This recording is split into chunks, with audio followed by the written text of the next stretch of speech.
Delhi NCR पर आज शीतलहर के साथ कोहरे का डबल अटैक। मौसम विभाग ने 5 जनवरी से जताई बारिश की आशंका। दिल्ली में कपकपाती ठंड ने बढ़ाई लोगों की परेशानी। सर्द रात में बेघरों के लिए सहारा बना शेल्टर होम। लोगों की सुविधा का रखा जा रहा है ख्याल।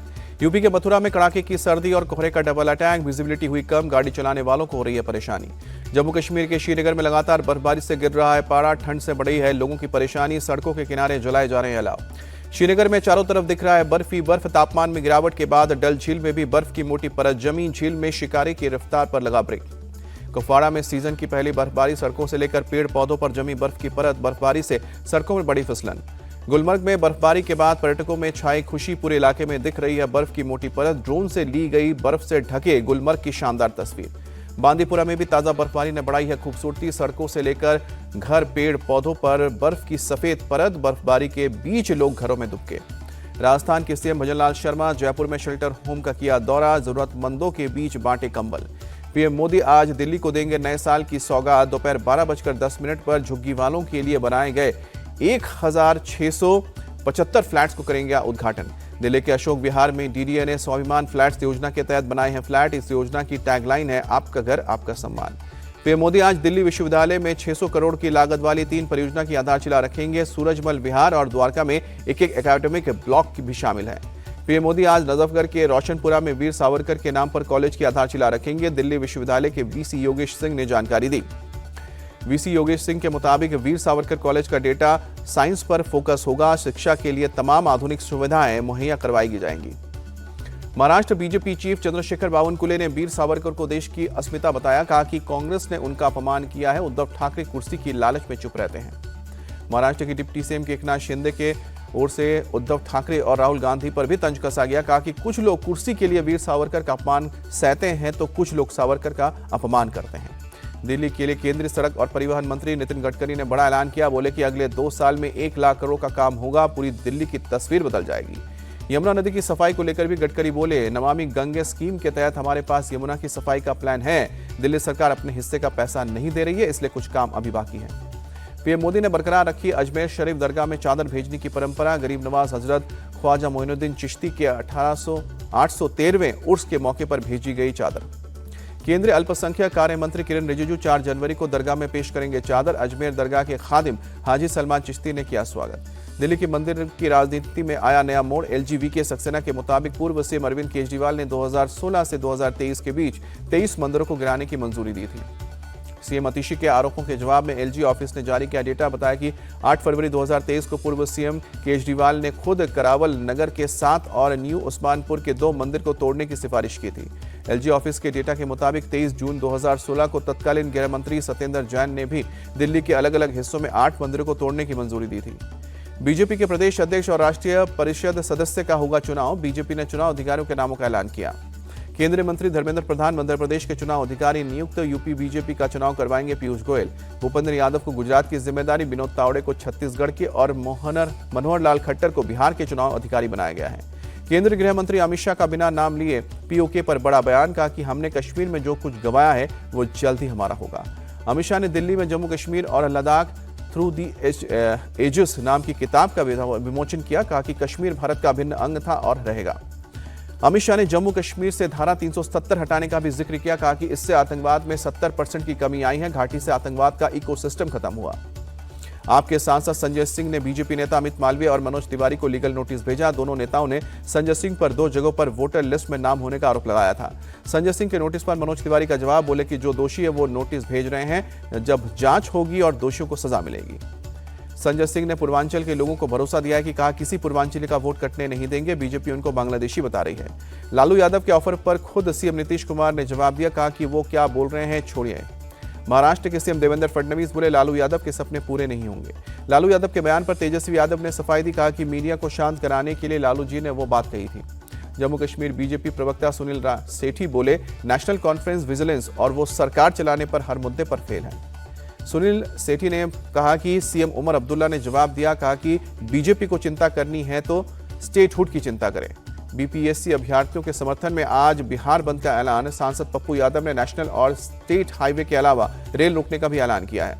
जन सुराज प्रमुख प्रशांत किशोर ने पटना की गांधी मैदान में आमरण अनशन पर भी बैठे। बीपीएससी छात्रों की परेशानी और शिक्षा व्यवस्था की बदहाली का विरोध कर रहे हैं।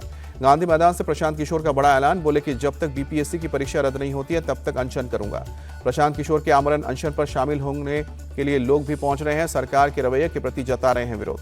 बीपीएससी छात्रों के समर्थन में धरना दे रहे प्रशांत किशोर के खिलाफ एफआईआर दर्ज। प्रशांत किशोर बोले, प्रशासन अपना समय बर्बाद कर रहा है।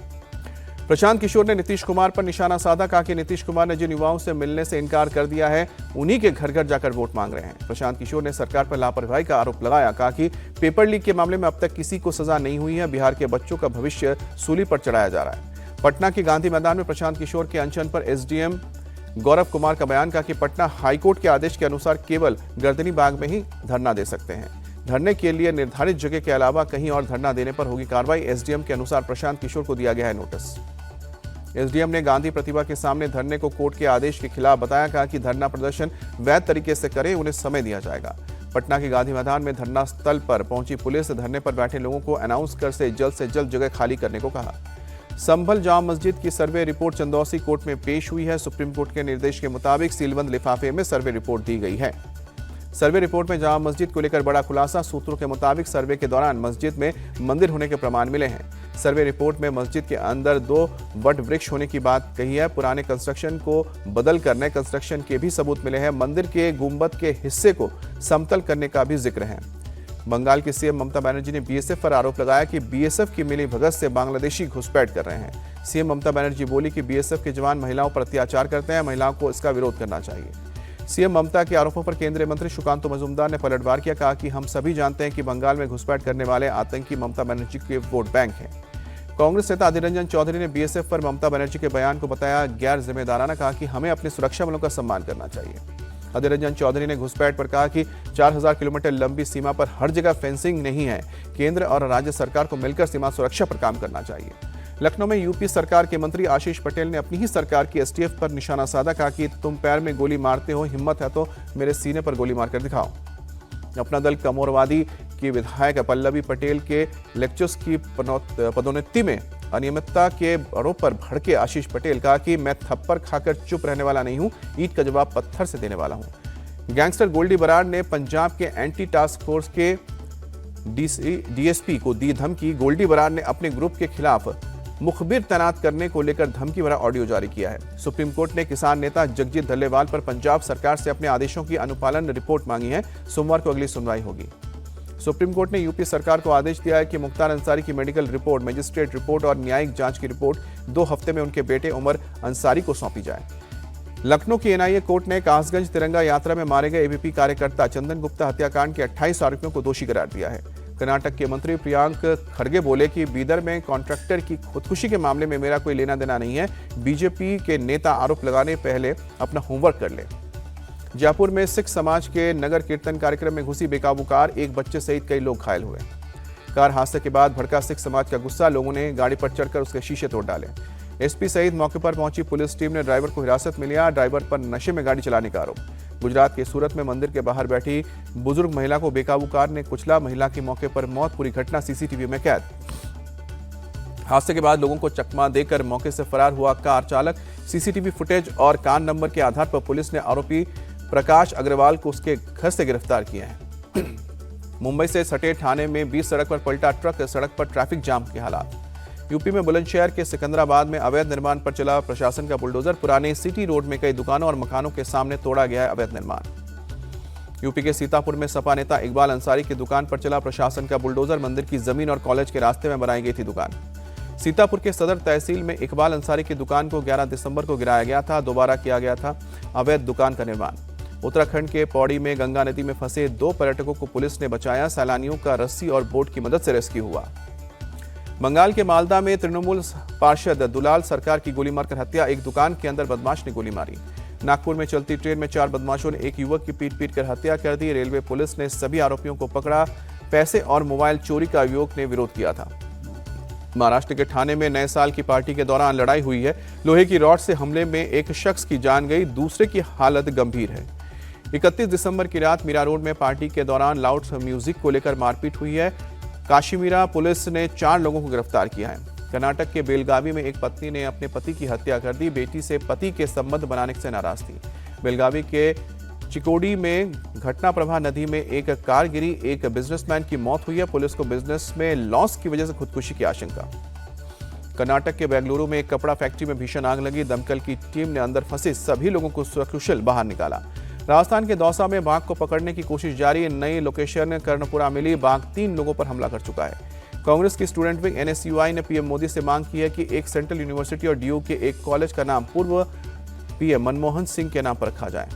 DRDO के 67वें स्थापना दिवस के मौके पर वरिष्ठ वैज्ञानिकों से मिले रक्षा मंत्री राजनाथ सिंह। मुख्यालय का दौरा भी किया।